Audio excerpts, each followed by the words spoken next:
Барлықтарыңызға сәлем, менің YouTube арнама қош келдіңіздер.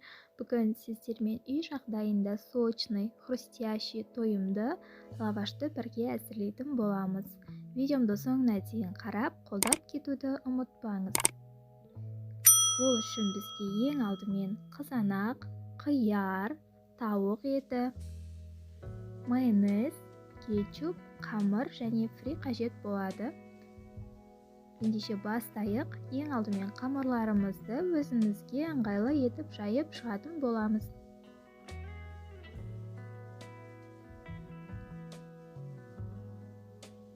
Содан соң алдын ала турап алған қиярымызды дәл видеодағыдай қамырымызға орналастыратын боламыз.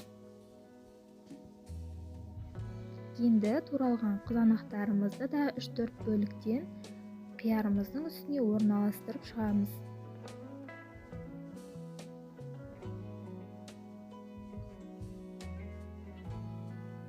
Үстінен майонезімізді де жағып шығамыз.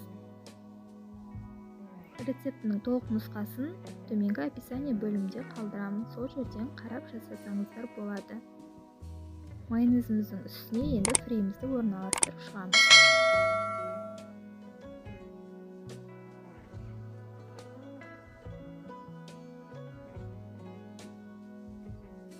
Оның үстінен алдын ала пісіріп алған тауық етімізді қойып шығамыз.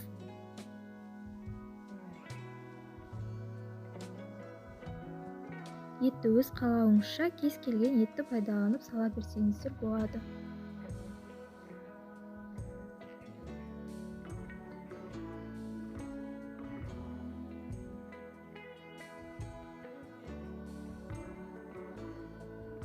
Енді барлығының үстінен кетчупымызды жағып шығатын боламыз.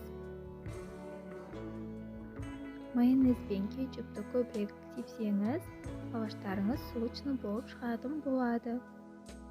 Барлық ингредиенттерімізді салып болдық. Енді қамырымызды видеодағыдай нығыздап орап шығамыз.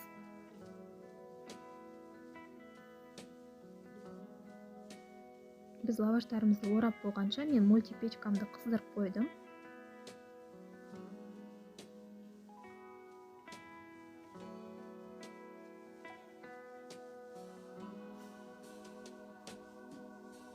Мультипечкамызға салып 5 минуттан 2 жағын қыздырып пісіріп алатын боламыз.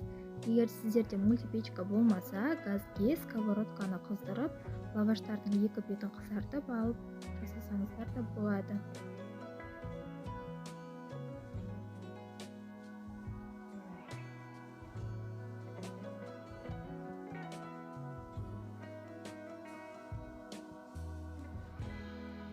Міне көріп тұрғандарыңыздай лавашымыз дайын болды. Міндетті түрде жасап көруге кеңес беремін. Ас болсын. Видеомды соңына дейін көргеніңізге рахмет. Сіздермен болған Ариана. Арнама жаңадан келген болсаңыз тіркеліп, лайк басып, комментарий қалдырып, қоңыраушаны баса кетуді ұмытпаңыз.